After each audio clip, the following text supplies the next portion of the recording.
מזמור לדוד, אדוני רואי לא אחסר.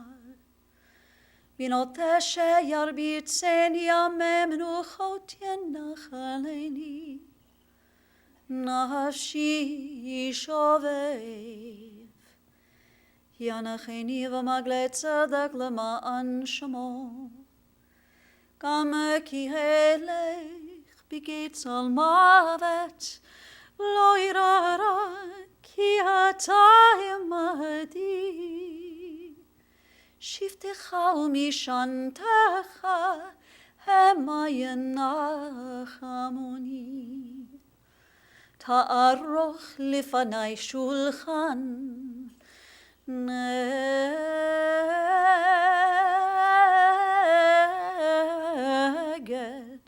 צורריי.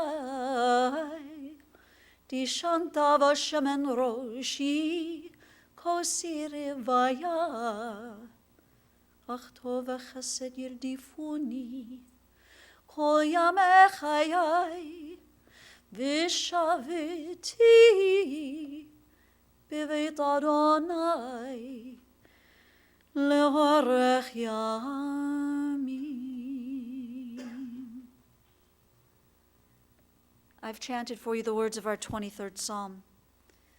At times when our hearts are broken and we are seeking strength, we often turn to the psalmist. And so I ask you now to recite these words with me. The Lord is my shepherd, I shall not want. He maketh me to lie down in green pastures. He leadeth me beside the still waters. He restoreth my soul. He guideth me in straight paths for his name's sake. Yea, though I walk through the valley of the shadow of death, I will fear no evil, for thou art with me. Thy rod and thy staff, they comfort me. Thou preparest a table before me in the presence of mine enemies. Thou hast anointed my head with oil. My cup runneth over. Surely goodness and mercy shall follow me all the days of my life, and I shall dwell in the house of the Lord forever. In the rising of the sun and in its going down, we will remember him. In the blowing of the wind and in the chill of winter, we will remember him. In the opening buds and in the rebirth of spring, we will remember him. In the blueness of sky and in the warmth of summer, we will remember him. In the rustling of leaves and in the beauty of autumn, we will remember him. In the beginning of the year and when it ends, we will remember him. When we are weary and in need of strength, we will remember him. And when we are lost and sick at heart, we will remember him. When we have joys we yearn to share, we will remember him. So long as we live, he too will live, for he is now a part of us, as we remember Irvin Grossman. To his wife Penny, and to his children, Greg, Jill, and Bob, also to Michael and Lisa, to his grandchildren, Kimberly, Lindsay, Ashley, Tara, Taylor, Brett, and Bryce, and also to Tal, Craig, Rob, and AJ, and to his precious great-grandchildren, Dylan, Kyle, Harley, Jordan, Todd, Ava, and Anthony, to all the members of the family and to so many cherished friends. We have gathered together today to remember and also to celebrate the life of your beloved Irv. Our sages in their wisdom have taught us that birth is a beginning and death a destination, and life is a journey from childhood to maturity and from youth to age, from innocence to awareness and ignorance to knowing, from foolishness to discretion and then, perhaps, to wisdom, from weakness to strength or strength to weakness and often back again, from health to sickness and back, we pray, to health again. From offense to forgiveness, and from loneliness to love, from joy to gratitude, from pain to compassion, and grief to understanding, from fear to faith, from defeat to defeat to defeat, until looking backward or ahead, we see that victory lies not at some high place along the way, but in having made the journey, stage by stage, a sacred pilgrimage. Birth is a beginning and death a destination, and life is a journey, a sacred pilgrimage to life everlasting. Irv's journey began in Cleveland. He was born in 1928 and was one of two children born to his Russian immigrant parents, William and Ida Grossman. The Grossman family fared well during these difficult years, as Irv's father, William, owned and operated a small grocery store in Cleveland on East 17th Street. Grossman's and Sons was established in 1917, and so we know that Irv was born into and raised in the family business. The Grossman family lived in the Kinsman neighborhood, and Irv grew up loving sports, especially Cleveland sports. He played baseball and basketball at John Adams High School. And when Irv wasn't attending school or competing on the field or on the court, he was working right alongside his father in the store. Irv learned the business from the inside out, and he also learned the value of a great work ethic. Irv was still in his teens one evening when he attended a dance, and it was there that he met Penny Horn. Irv was smitten, and he would tell his children over the years that Penny was, quote, the prettiest girl at the dance. Penny and Irv met and they danced, and it seems that that was it. Perhaps love at first sight, and most definitely a love that endured. It endured until the very, very end. Penny and Irv were married in March of 1949, March 27th. And for more than 68 years, they were husband and wife, partners, and the loves of each other's lives. Together, they enjoyed a wonderful group of friends, and they also loved to travel, visiting Europe, and spending their winters in Florida. Penny, of course, would usually head down to Florida first, and Irv would meet up with her. His dedication to the store, 6 days a week, 12 to 14 hours a day. His store, the business, needed him first. But when he finally allowed himself to relax a bit, Irv thoroughly enjoyed his time with his beloved Penny. And as Irv and Penny welcomed Greg and Jill and Bob into their lives, this Grossman family portrait grew to become even more beautiful. In speaking with Irv's children, they described their dad to me as hardworking and a wonderful provider. They knew that he was a great husband and that he was a great father. And they said he was a man who was civic-minded, always performing good deeds and helping wherever and whenever he could. They described their father's sense of humor as a dry sense of humor, but that his humor came from his heart.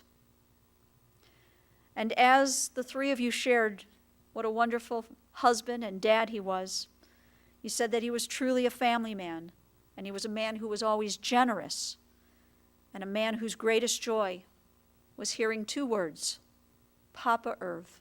He loved to hear Papa Irv when called upon by his grandchildren and his great-grandchildren. And as stated by his children in calling him civic-minded, I want to say that Irv was an active participant in what our Jewish tradition calls tikkun olam, literally meaning repairing the world. Irv was always busy repairing the world and performing acts of kindness. Back in the 1960s, Irv organized a campaign called Help Make Cleveland Beautiful. And this is where he himself purchased flowers and large planters, and he placed them all along St. Clair Avenue for about 60 blocks. These flowerful planters not only beautified the streets of Cleveland, but more importantly, each planter had a special plaque affixed to it, a plaque to honor a soldier who was killed in Vietnam. Irv had created over 100 planters honoring fallen soldiers. The project was deeply important to Irv as he himself served our country during the Korean War in the early 50s. And because of his dedication to this project, he received a personal thank you from Lady Bird Johnson. Irv's good deeds were especially generous when it came to children. He was quite active in the JCCs, and one Halloween, Irv managed to round up a helicopter. And the helicopter landed on the field at Wiley Junior High, and Irv picked up his daughter from school that day in the helicopter and then proceeded to visit several underprivileged schools in Cleveland via helicopter, handing out candy to all the school children. In a way, Irv was Santa Claus on Halloween. Jill, you recalled a story that there was one summer your dad employed a young lady, a high school-age girl. She was working in the store, and each day after work he would drive her home. And when he would drive this young lady home, he would always see the young girl's sister, the younger sister, sitting on the front steps. She looked very bored. She looked very sad. And she seemed to be spending her summer sitting on the front steps just waiting for her sister to come home. And Jill, you said that this scenario left your dad feeling bad, left him feeling sad for this little girl, the sister of his employee. And so Irv did something very special. Anonymously, he provided funds so that this little girl could go to the JCC summer camp. One of Irv's greatest passions was his gardening. He was an avid gardener, and Irv and Penny's home on Charney Road caused others to stop and marvel at his exquisite garden of flowers. His efforts did not go unnoticed as he won University Heights' award for the most beautiful garden in their city. Irv even tended to a greenhouse that he had created in the basement of their home. Gardening was Irv's passion, and it was also his therapy. He gardened with every free moment he had, tending to his beautifully colored roses and his favorite flower of all, his angel's trumpets. We know he was a hardworking man who grew up working side by side with his father, and Irv was able to experience something the same way, working side by side with you, Greg. He taught you, Greg, and your siblings the importance of a good and dedicated work ethic. And Irv was also a man who admired and respected beautiful cars. He collected and restored old Jaguars for many, many years. And so by chance, or maybe on purpose, this hobby of Irv stopped right before you got your driver's license, Bob. Maybe Dad knew something. Now, the many loves of Irv, his love of giving back to the community, his love of flowers and gardening, his love of Cleveland sports teams, especially the Cleveland Indians. And I have to share that Irv is buried today wearing his favorite Cleveland Indians shirt.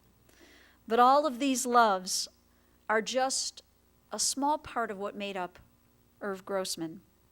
The larger and most important part was his love for all of you and all of you. A deeply devoted and loving husband to Penny for more than 68 years. A caring and kind father and father-in-law. A loving grandfather and great-grandfather to 7 grandchildren and 7 great-grandchildren. And a very good friend to so many. He was a true family man, and this is what always meant the most to Irv.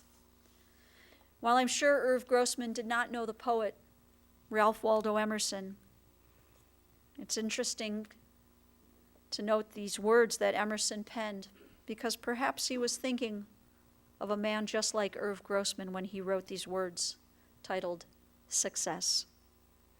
Emerson writes, "To laugh often and much, to win the respect of intelligent people and the affection of children, to earn the appreciation of honest critics and endure the betrayal of false friends, to appreciate beauty, to find the best in others, to leave the world a bit better, whether by a healthy child, a garden path, or a redeemed social condition. To know that even one life has breathed easier because you lived. This is to have succeeded." Irvin Grossman truly succeeded. Our tradition teaches us that words which come from the heart enter directly to the heart. And at this time, I want to call on 3 of his grandchildren who have words from their heart that they want to share with all of us. I'd like to call at this time Brett, Tara, and Lindsay to the pulpit.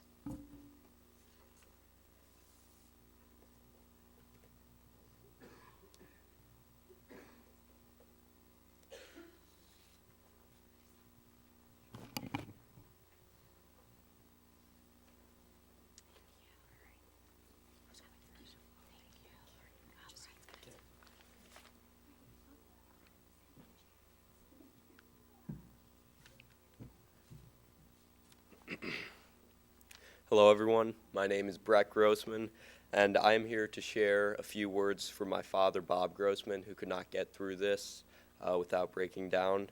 It is called My Father by Bob Grossman. As I'm writing his obituary and speaking with the cantor and others, they ask what his profession was. It was a grocer, of course, but I tend to think of him as a teacher as well. I start thinking about all of the things I learned from my father. We didn't have any Ward Cleaver, father and son sit-down discussions about life. That wasn't his style. No, the lessons I learned from my father were done by observing him. He really taught me how to be a man. I learned how to be a hard worker from my father. He would get up at 4 a.m. 6 days a week to go to the produce market or to be at the store to provide coffee and donuts to his customer prior to their work days. Once there, he was on his feet for 12 or more hours a day for over 70 hours. I learned how to be a great husband from my father. Irv cherished Penny, one wife for 68 years. They stuck together through the good times and the bad, no affairs or major arguments, and he would even let her shop as much as she wanted. They were together until the very end. I learned how to be a great provider from my father. My father put me through college and helped his children and grandchildren whenever they needed it. He bought my mother her dream home in Pepper Pike. I learned how to be generous and show compassion for others from my father. My father would volunteer his time, effort, and money to help make Cleveland a better place and to help those less fortunate than him. He bought 100 flowers and 100 large planters and placed them on downtown Cleveland streets. His beautification project had 2 purposes, one to make Cleveland beautiful, and the other to honor the Clevelanders killed in Vietnam. He was very active with the J.C. and the Rockefeller Greenhouse, where he served as president for many years. I learned how to appreciate the beauty of flowers from my father. My wife, Lisa, even shares the same love of flowers as my father. I learned these things and a lot more from my father. I am still a work in progress, and not as good as my father, but I hope that when my day comes to leave this earth and join God in heaven, that my sons will be up here saying they learned these same lessons from me. We gather here today to celebrate the life of Irvin Grossman. Irv was a son, a brother, a father, and a friend to many. To me, he was my grandfather, my Papa Irv. When I think of Papa Irv, I think of a jokester, a man of few words, a simple man who could be a tad bit ornery at times, but underneath it all, he had a heart of gold. Like all of us, Papa Irv carried many roles. I found myself reflecting on what he means to me and our relationship.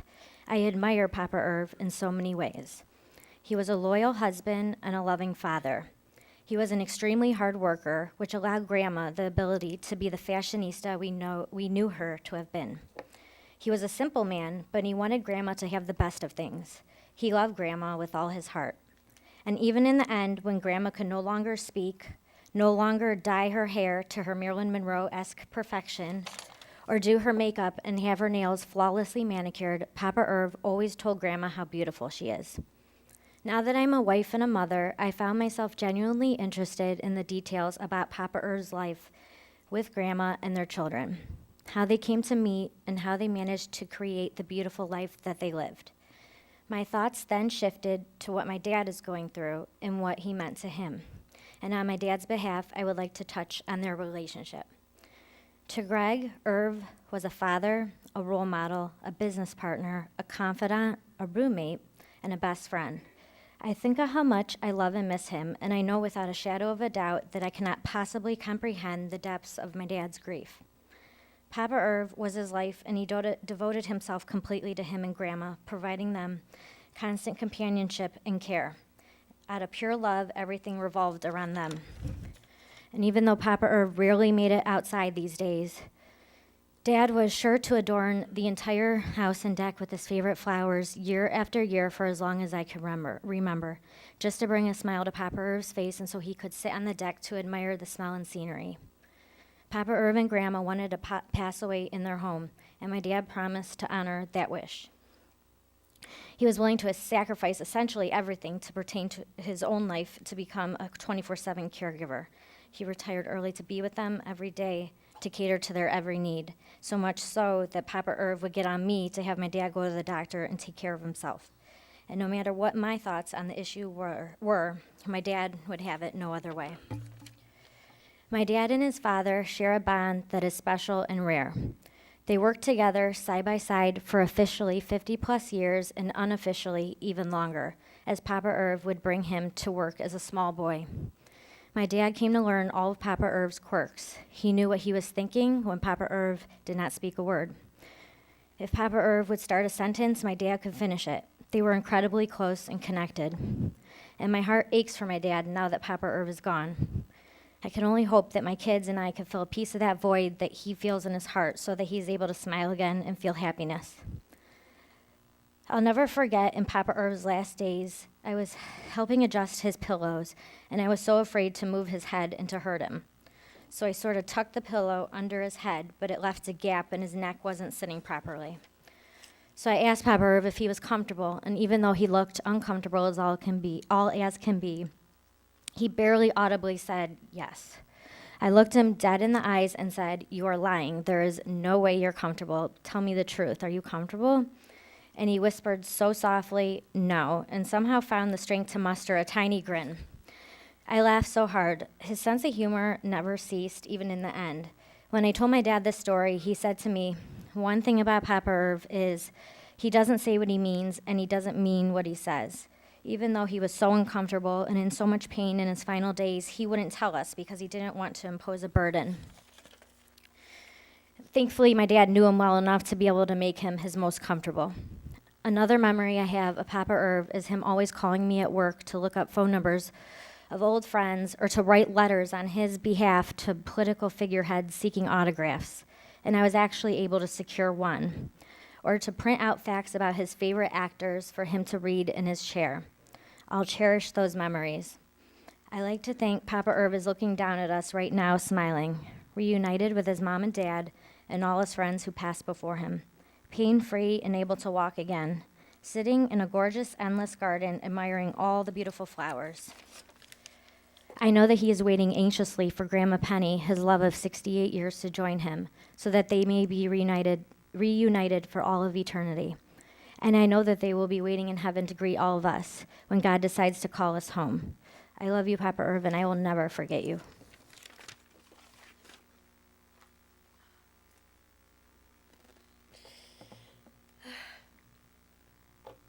I shouldn't have gone last.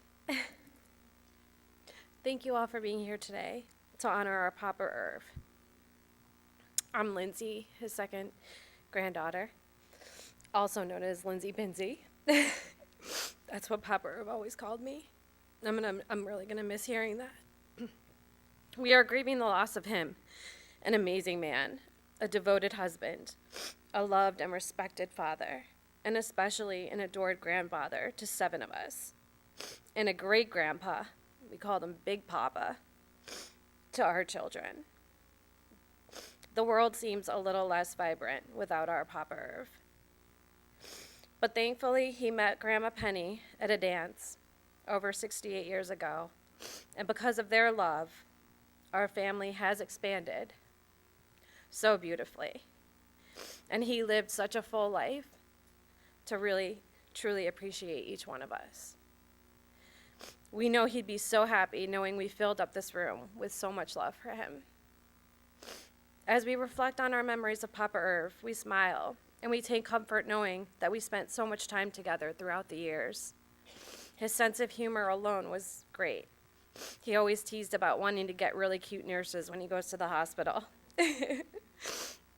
So many of our childhood days were spent in his garden in the backyard, where we looked out for deer and took long walks down to the creek. And we loved riding on his tractor around his huge yard. Their home was our home. We watched so many movies together, baked cookies in the kitchen, explored and played in his basement, which was filled with his great collectibles, beer signs and pinball machines, and some nudie posters. Always made us giggle when we were kids. And of course, the family store, Grossman's In and Out. We loved to visit Papa Irv and Greg there, and Papa Irv would say, "Take whatever you want." So that was music to our ears. We would each grab a brown paper bag and fill it with candy. It was awesome. We were always VIP at the store. And his home away from home for many years was his condo in Florida, where we swam and had brunch at our clubhouse together, and we always had so much fun as a family. He was simply an awesome papa and a great, sweet person. He loved Grandma with his whole heart for 68 years of marriage. He cherished and respected his kids and friends. He adored each of us grandkids, no matter how old we were, where we lived, what we were doing with our lives. And he absolutely loved being around his great-grandchildren. He leaves behind a legacy of memories for all of us, and we are eternally grateful. We will continue to look at photos and remember the amazing times we had with our Papa Irv. We will talk to him and seek guidance when we need it, and we'll look for him in nature's beauty when we miss him. And we will keep his memory alive and never, ever forget him. Rest in peace, Papa Irv. We love you always.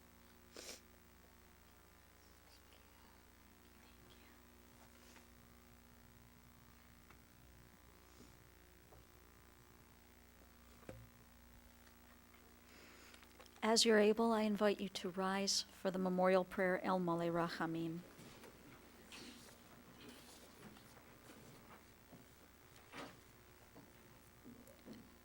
El Malei Rachamim, shochen במרומים, המסי מנוחה נכונה תחת כנפי השכינה, במעלות קדושים וטהורים, גזור הרקיע מסעירים.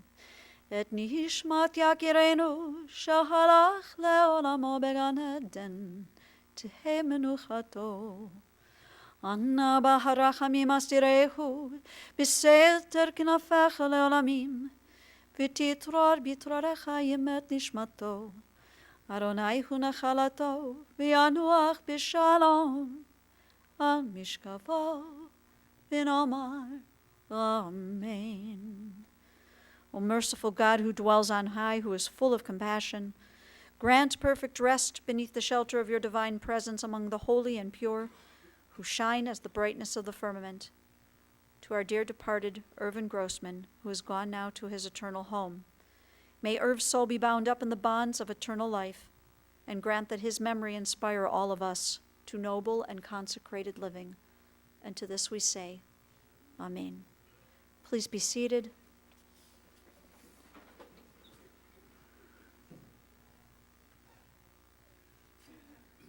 Following the internment at Mount Olive Cemetery, the family will be receiving visitors at the residence of Bob and Lisa Grossman at 17341 Red Fox Trail in Chagrin Falls.